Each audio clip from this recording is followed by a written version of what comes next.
ભુજના ખાવડામાં છેલ્લા કેટલાક દિવસોથી ડીઝલ અને પેટ્રોલના અપૂરતા જથ્થાના કારણે ઈંધણની અછત સર્જાઈ છે. પરિણામે પેટ્રોલ પંપો પર વાહનોની લાંબી લાઈનો જોવા મળી રહી છે. ખાવડા વિસ્તારમાં અંદાજે 4 થી 5 પેટ્રોલ પંપ કાર્યરત છે, પરંતુ ડીઝલનો પૂરતો જથ્થો ઉપલબ્ધ ન હોવાથી ટ્રક, ટેન્કર અને અન્ય ભારે વાહનોને કલાકો સુધી રાહ જોવી પડી રહી છે.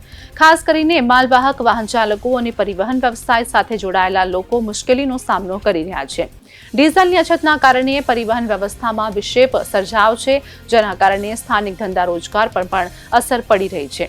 સમયસર ઈંધણ ન મળતા માલ સામાનની હેરફેરમાં મોટું નુકસાન થઈ રહ્યું છે અને વ્યવસાયિક પ્રવૃત્તિઓ ધીમી પડી રહી છે. સ્થાનિકોએ તંત્ર અને તેલ કંપનીઓને પૂરતો ઈંધણનો જથ્થો ઉપલબ્ધ કરાવવા માટે તાત્કાલિક પગલાં લેવા માંગ કરી છે.